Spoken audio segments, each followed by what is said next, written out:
Hello, my name is Bianco. In this video we will talk about the Ontario bushcraft knife.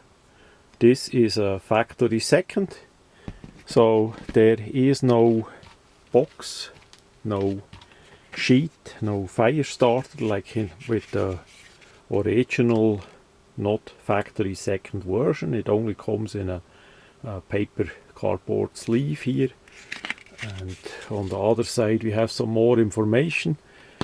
By now everybody knows that Ontario Knife Company unfortunately no longer exists in the shape and form that it did for quite some long time.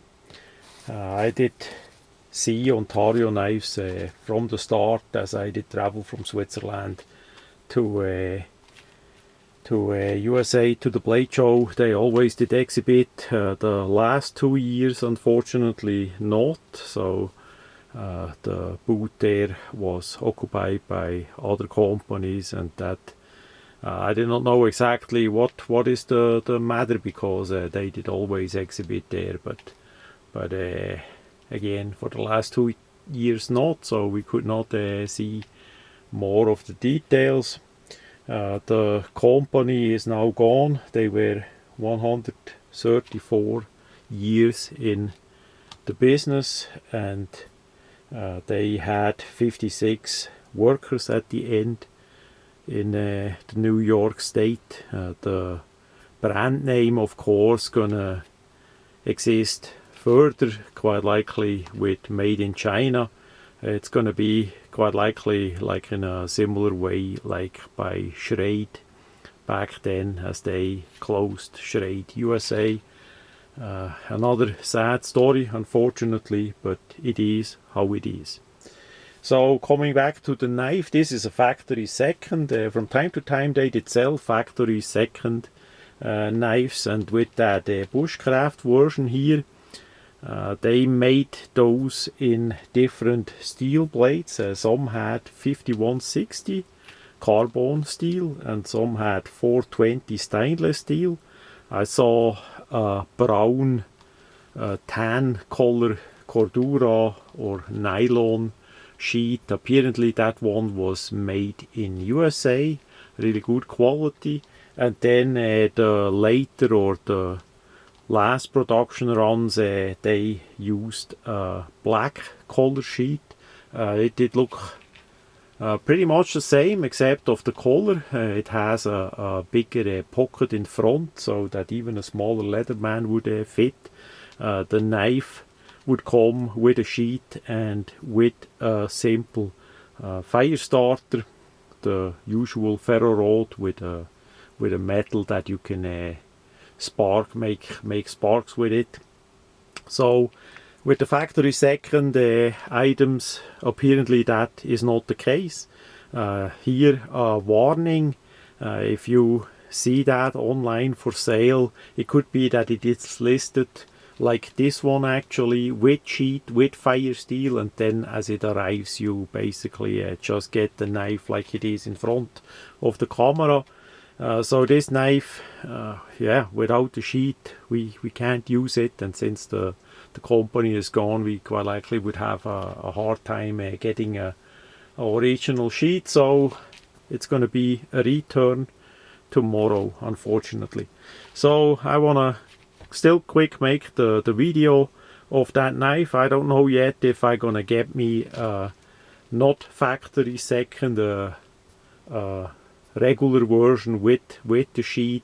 Currently, as best as I see, there are only the 420 stainless steel blade versions, and I'm more interested in the 5160 carbon steel, but it is how it is.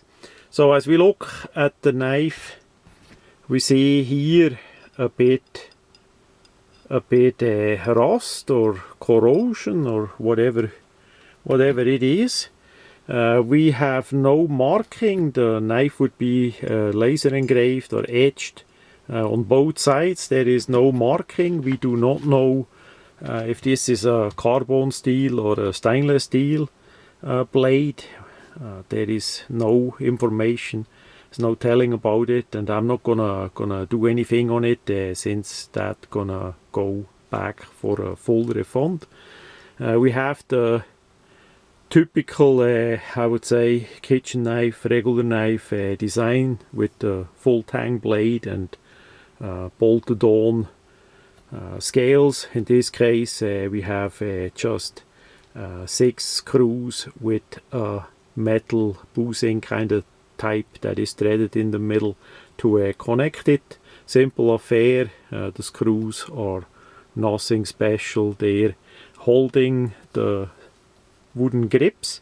They call that laminated hardwood. It's we see actually here some of the layers of the wood that go together, and of course by the contouring of the, to give it the shape, you see different patterns of the different layers of the wood.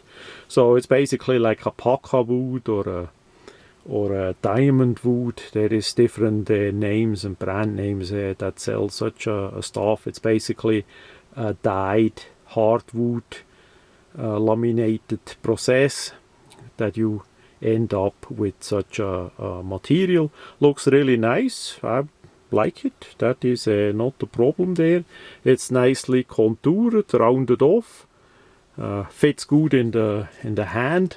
I have rather big hands, and that, you see, we have quite some space there on the handle, on the grip. So it could be really well used with bigger hands with gloves, so that would work too. It's a bit of a relative long knife, relative slim knife. It's not that compact and bulky. So yeah, we have at the end a lanyard hole that is again in the full tang, so goes through the metal. There is no sharp edges, but the outside of the hardwood is not countersunk or anything. There, that is how that is. Now, what I don't like at the knife, on this particular knife here, next to that we don't know what steel it has, is how the item is grinded on top. We see they did cut that water jet or whatever they used for cutting, and you see they did not grind anything on this factory second. Apparently the regular production got ground on top too, so you have a silver grinded finish like on the side of the blade, but here you simply see the raw heat treated steel, and that goes all around, of course, on the inside too. There we have quite a patch of darker color, and yeah, it doesn't make too good of a optical impression. It's not sharp or create any problems for a using knife. It's just optically not too pleasing, unfortunately. But yeah, and I don't know if all factory seconds are like this or not, but anyways, they did not grind on the outside of the knife by the handle and by the spine. Apparently the spine is really sharp on the regular production. Here we don't have that yet because it's simply not grinded on top there either. Second, the edge, it looks well sharpened, has quite a secondary bevel, and it cuts a little bit, but I would say it doesn't cut too well at all in the shape or form how it is here right now. It's easy to resharpen. I would have done that, but since it's going back, I did not do anything on that knife. But yeah, from the factory, super sharp is different. So unfortunately, and don't do that with other knives, what I do here. I'm just saying that this one here is not sharp at all. It must be completely heat treated and all that. It's just not sharpened in a way that you could actually really good use it. That's one of the knives that came the least sharp, brand new out of the box that I had so far. It is how it is. That would have been easy to change if there would have been a sheet, and the fire steel, the fire starter I don't care much about. That is easy to replace, but a sheet is a problem. So yeah, I guess that is how that is, since the company is out of business, and at least in the shape and form that they had, that is just slowly it did go down, and now it's out. So that much about the factory second, the bushcraft knife from Ontario Knife and Tools.